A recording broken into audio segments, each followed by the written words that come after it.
अस्सलाम वालेकुम, मैं हूं मोहम्मद इस्माइल और आप देख रहे हैं स्मैश कोड। उम्मीद है आप सब खैरियत से होंगे और प्रैक्टिस कर रहे होंगे वेबसाइट बनाने की। जैसा कि हम लास्ट लेक्चर में फ़ॉन्ट्स पढ़ रहे थे और हमने फ़ॉन्ट फैमिली को कवर कर लिया था, तो आज के लेक्चर में हम दो और पॉइंट्स कवर करेंगे, फ़ॉन्ट स्टाइल्स को और फ़ॉन्ट साइजेस को। तो हम फ़ॉन्ट स्टाइल से शुरू करते हैं। फ़ॉन्ट स्टाइल में हमारे पास काफ़ी सारी प्रॉपर्टीज़ आ जाती हैं। एक तो फ़ॉन्ट स्टाइल की अपनी ही एक फ़ॉन्ट स्टाइल प्रॉपर्टी होती है, यानी कि फ़ॉन्ट स्टाइल एक कैटेगरी का आप नाम कह सकते हैं और उसके अंदर 3-4 प्रॉपर्टीज़ आती हैं। तो उसमें जो सबसे पहली प्रॉपर्टी है, वो है फ़ॉन्ट स्टाइल की। अगर हमने आपको याद हो टेक्स्ट को इटैलिक करने के लिए हमने यूज़ किया था आई का टैग।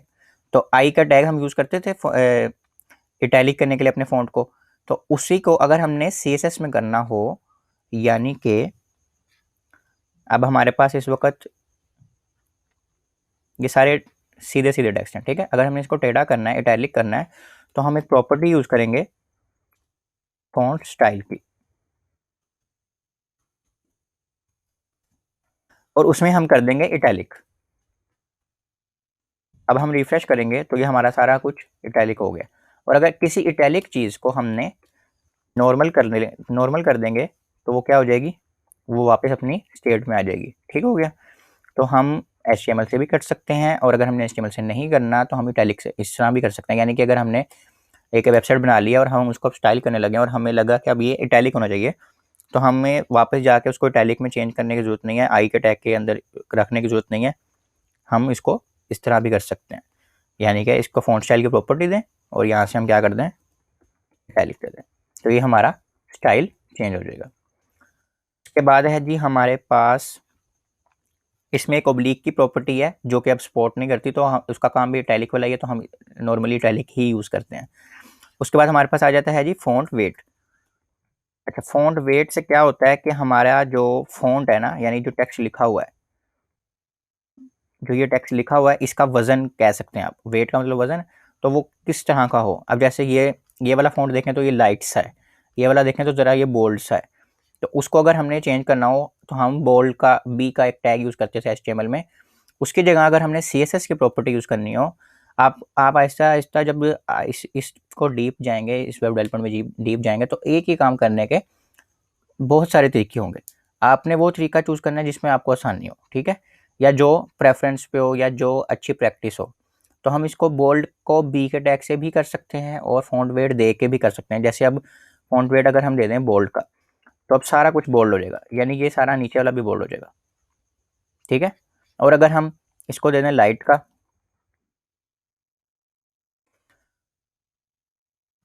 हमारा ये टेक्स्ट लाइट हो गया। ये वाला बोल्ड इसलिए है अभी भी क्योंकि ये हमने हेडिंग यूज़ की हुई है, ठीक है? तो उसको अपने स्टाइल्स लग रहे हैं। जिसको कोई और स्टाइल नहीं लग रहा है, उसको बोल्ड वाला स्टाइल लग रहा है। लेकिन जिस पे अपना-अपना स्टाइल लग रहा है, उस पे फिर वो बोल्ड का, क्योंकि अब मैंने बताया था कि स्टाइल के भी प्रेफ़रेंस होते हैं, उसके भी हमारे पास कि कौन-सा स्टाइल उसके बाद लगेगा। इसका भी एक लेक्चर दिया आपको यहाँ पे आई के टैग में नज़र आ जाएगा, तो आप उसको देख सकते हैं कि कौन-सा स्टाइल किस स्टाइल को ख़त्म कर रहा होता है या कौन-सा स्टाइल किस स्टाइल को ओवर कर देता है, यानी कि उसके ऊपर आ जाता है और फिर वो हमारा लास्ट जो स्टाइल होता है वही यूज़ होता है। तो हमने भी ये पढ़ा है कि फ़ॉन्ट वेट लाइटर कर दें तो लाइट हो जाता है हमारा टेक्स्ट, उसका वेट लाइट हो जाता है, और अगर हम बोल्ड कर दें तो हम इसको डायरेक्ट सीएसएस से ही बोल्ड कर सकते हैं, हमें बी का टैग यूज़ करने की ज़रूरत नहीं पड़ती। ठीक हो गया? उसके बाद हमारे पास है जी फ़ॉन्ट स्टाइल्स। फ़ॉन्ट स्टाइल्स में हमारे पास एक और चीज़ है फ़ॉन्ट वेरिएंट। जैसे हमने 2 चीज़ें पढ़ी हैं, ये 2 चीज़ें भी फ़ॉन्ट स्टाइल्स में ही आती हैं।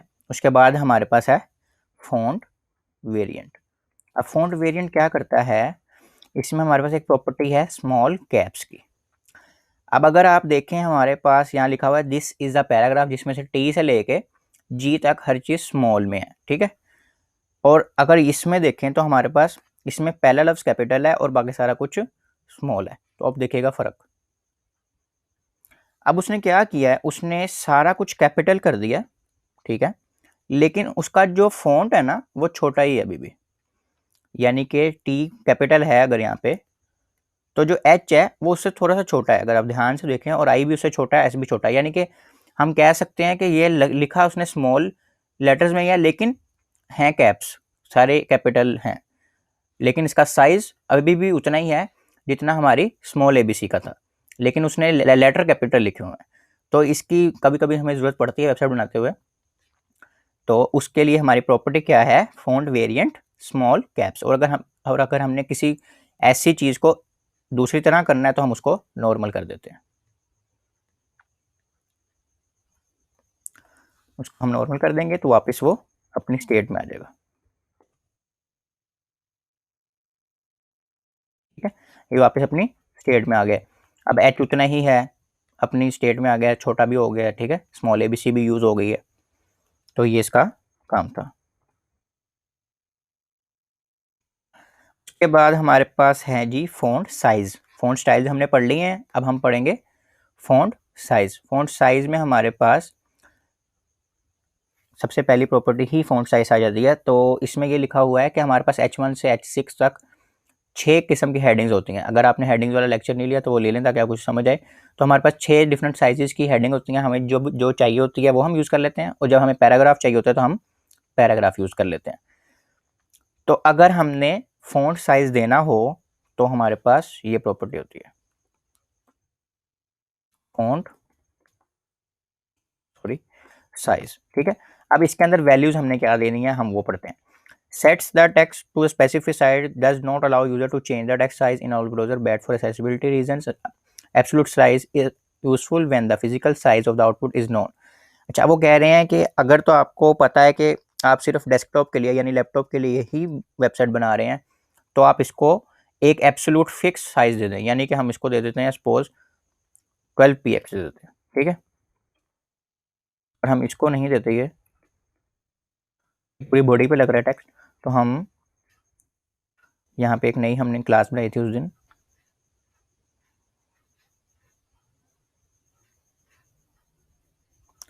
यहाँ पे हमारे पास ये पैराग्राफ है, इसकी आईडी दी हुई है text12। इसको हम आईडी दे देते हैं फ़ॉन्ट के नाम से। ठीक है, और यहाँ पे इसको आईडी की जगह क्लास दे देते हैं। ये क्लास का क्या काम है और इसे हम कैसे करते हैं CSS में, या कैसे सिलेक्ट करते हैं, तो उसका लेक्चर भी मैंने दिया हुआ है, आपको यहाँ पर थंबनेल में नज़र आ जाएगा, तो आप उसको ले लें अगर आपको समझ ना आए। इसमें हम लिख लेंगे फ़ॉन्ट। ठीक है, और उसके बाद हम इसको स्टाइल दे देते हैं फ़ॉन्ट साइज़ 32px।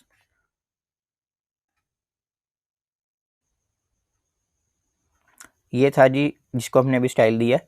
अब इसका साइज़ पहले कुछ और था, अब हमने इसको 32px दे दिया कि 32px इसका साइज़ हो जाए। अब अगर तो हमें पता है कि हमारी पूरी स्क्रीन ऐसे की ऐसे ही रहनी है, ना छोटी होनी है ना बड़ी होनी है, ना वर्टिकल होनी है ना हॉरिजॉन्टल होनी है, तो हम उसको px में साइज़ देंगे, यानी हमारा ये साइज़ फिक्स रहेगा। अगर स्क्रीन छोटी भी होगी ना तो उसको साइज़ को कोई फ़र्क नहीं पड़ेगा, लेकिन उसके साइज़ को कोई फ़र्क नहीं पड़ा। जैसे हमने इसको रिस्पॉन्सिव किया था पिछले लेक्चर्स में, ये जो हमारा ब्लॉक सा बना इसको हमने फिक्स विड्थ नहीं दी थी, हमने इसको विड्थ दी थी जितनी हिसाब से स्क्रीन हो उस हिसाब से। वो देखें चेंज हो रहा है ना नीचे से हमारा ब्लॉक, लेकिन वो टेक्स्ट नहीं चेंज होगा, वो टेक्स्ट वैसे का वैसे रहेगा। क्यों? क्योंकि उसको हमने एक फिक्स विड्थ दे दिया, फिक्स हमने फ़ॉन्ट साइज़ दे दिया। क्या दे दिया? 32px का। अब इसको हम आगे देखते हैं कि हमने इसको ओवरकम कैसे करना है। अब आगे है रिलेटिव साइज़। अब साइज़ अगर हम सॉरी रिलेट करके दें कि हमारा ब्राउज़र किस तरह का होगा, वो साइज़ छोटा भी हो सकता है, वो साइज़ बड़ा भी हो सकता है, उसके आगे पीछे भी कोई चीज़ें होंगी, उसके हिसाब से साइज़ देंगे तो वो फिर ज़रा बेहतर होता है। अच्छा, उसके अलावा ये है कि if you don't specify a font size, the default size for a normal text like paragraph is 16px। अब वो बता रहे हैं कि जो नॉर्मल पैराग्राफ होते हैं उसका अगर आपने फ़ॉन्ट साइज़ कोई भी नहीं दिया हुआ, सिर्फ आपने पैराग्राफ लिख दिया, तो उसका size normally default by default यानी कि जो पहले से होगा वो क्या होगा, 16px होगा, जो कि इक्वल होता है 1 EM के। अब इसको याद रखना है, हम इसको भी पढ़ेंगे अभी EM क्या होता है। सॉरी। अब हमने जैसे पिक्सेल्स के साथ किया है, तो जब पिक्सल के साथ हम कर लेते हैं तो वो फुल कंट्रोल होता है, यानी कि वो एग्जैक्ट उतना ही रहेगा जितना हमने उसको साइज दिया। जैसे 32px दिए तो वो 32px ही रहेगा। अच्छा, उसके बाद हमारे पास आ जाता है EM। अच्छा, EM से क्या होता है हमारा, to allow user to resize the text in the browser menu, many developer use EM instead of pixel. 1 EM is equal to the current font size. The default text size is browser is 16px, so the default size of 1 EM is 16px। अच्छा, अब इससे हमें क्या होता है, हम इसको EM में अगर दे दें, हमने EM का उसमें उसमें ये पढ़ा है कि एक EM 16 px के बराबर होता है। यानी अगर आपने 16 px देना था तो आप यहाँ पे लिख सकते थे एक EM। ठीक है, ये हमारा 16 px हो गया। अब अगर इसी को हम 2 EM दे देंगे तो कितना हो गया हमारा, ये 2 EM हो गया। ठीक है, अब ये भी चेंज नहीं होगा। क्यों नहीं होगा, हमने ये फिक्स दिया हुआ। ठीक है, इसने साइज नहीं अपना चेंज करना। तो इसको हम अगर इस तरह देना चाहें, क्योंकि फिर हमें ज़रा आसानी हो जाती है, हम EM में जब मैनेज कर रहे होते हैं उसको हम 16 से डिवाइड कर लेते हैं और वो बाय डिफ़ॉल्ट 16 px के इक्वल होता है। इसको हम चेंज भी कर सकते हैं। अगर हम टोटल बॉडी का साइज़ 10 px दे देंगे, इसको हम HTML को या बॉडी के एलिमेंट को साइज़ 10 px दे देंगे तो वो EM हमारा एक EM 10 px के बराबर हो जाएगा। और अगर हम कुछ भी नहीं देंगे तो वो बाय डिफ़ॉल्ट जैसे 16 px अभी आपको मैंने बताया 16 px पैराग्राफ का साइज़ होता है, तो वो 16 px के बराबर 1 EM हो जाएगा। ठीक हो गया। उसके बाद हमारे पास है जी रिस्पॉन्सिव फ़ॉन्ट साइज़। अगर हमने रिस्पॉन्सिव फ़ॉन्ट साइज़ देने हो, यानी कि ऐसा साइज़ देना हो जो साइज़ के हिसाब विल आपकी जो स्क्रीन साइज़ के हिसाब से अपने आप को खुद मैनेज करे, ना बड़ा लगे ना छोटा लगे, जो भी साइज़ हो फ़ॉन्ट वो स्क्रीन का, वो उसके हिसाब से अपने आप को चेंज करता रहे। तो उसके लिए हमारे पास एक चीज़ आती है व्यू पोर्ट विड्थ, यानी कि VW। इससे क्या होता है कि जितनी भी पूरी स्क्रीन होती है वो उस पर डिवाइड करके उसका काम होता है। यानी कि 1 VW देंगे तो इसका मतलब होगा जो जितनी भी पूरी स्क्रीन है उसका 1% जितना भी बनता है उतना उसको साइज़ दे दो। अब 1 VW, अगर ये देखें वो कह रहे हैं if the view port is 50 centimetre, अगर आपकी स्क्रीन 50 सेंटीमीटर की है तो 1 VW का मतलब होगा 0.5 सेंटीमीटर। और फिर जैसे स्क्रीन ऊपर नीचे होती रहेगी, अगर वो 100 सेंटीमीटर की हो जाएगी या वो 50 सेंटीमीटर से नीचे चल जाएगी तो वो उसके हिसाब से 1 VW चेंज होता रहेगा और साइज़ को मैनेज करता रहेगा और आपकी जो फ़ॉन्ट्स हैं वो प्यारे ही लगेंगे, वो ना बड़े लगेंगे ना छोटे। अब जैसे ये 32 px हमने दिया हुआ है या 2 EM हमने दिया। अब ये हमारी इस तरह की अगर स्क्रीन हो, छोटी स्क्रीन हो, या मैं आपको इंस्पेक्ट करके दिखाता हूँ। ये हमारा यहाँ से हम चूज़ करते हैं ये iPhone 6, 7, 8 में से कोई भी हो, तो अगर हम ये टेक्स्ट इस तरह का शो होगा। ठीक है, लेकिन अगर रिस्पॉन्सिव हमने, क्योंकि नीचे से अभी कुछ भी रिस्पॉन्सिव नहीं किया हुआ, ये सारा टेक्स्ट छोटा लग रहा है हमें। लेकिन अगर हमने ऐसा करना हो कि मोबाइल में वो मैनेज हो जाए मोबाइल की स्क्रीन के हिसाब से और डेस्कटॉप में डेस्कटॉप की स्क्रीन के हिसाब से, तो हम उसको फिर इस तरह देते हैं फ़ॉन्ट साइज़ 1 VW। ठीक है, यानी कि ये 1 ही नहीं देना, कुछ भी दे सकते हैं। 1 VW का मतलब है कि इतना होगा, इस पूरी स्क्रीन के हिसाब से उसने उसको 1% साइज़ दे दिया, यानी ये पूरी स्क्रीन को उसने परसेंटेजेस में किया और उसमें से 1% इसका साइज़ दे दिया। अब इसको हम परसेंटेज में देंगे, अगर इसको हम 10% दे देते हैं, एक किस्म के 10 VW दे दिया हमने, तो ये अब उसने 10% दे दिया है। इसको हम 10 ही रखते हैं और स्क्रीन छोटी करके देखते हैं। तो ये देखें हमारा साइज़ छोटा हो गया। अभी मैं बड़ा करता जाऊँगा तो वो ये देखें परसेंटेज के हिसाब से साइज़ को बड़ा कर रहा है, छोटा करता जाऊँगा तो वो साइज़ को परसेंटेज के हिसाब से छोटा कर रहा है। तो इसको कहते हैं रिस्पॉन्सिव। रिस्पॉन्सिव का मतलब होता है स्क्रीन के हिसाब से हमारा जो स्टाइल्स हैं वो मैनेज हो जाएँ और वो बुरे ना लगें। ठीक है, तो इस तरह हम अपने स्टाइल्स को रिस्पॉन्सिव कर सकते हैं, फ़ॉन्ट्स को रिस्पॉन्सिव कर सकते हैं ताकि हमारी वेबसाइट अच्छी लगे। तो ये था जी आज का लेक्चर। उम्मीद है आपको समझ आई होगी। अगर कुछ समझ नहीं आई तो आप कमेंट करके पूछ सकते हैं और लेटेस्ट वीडियोस देखने के लिए आप चैनल को सब्सक्राइब कर सकते हैं। मिलते हैं अगले लेक्चर में। अपना बहुत सारा ख्याल रखिएगा और प्रैक्टिस करिएगा। अल्लाह हाफ़िज़।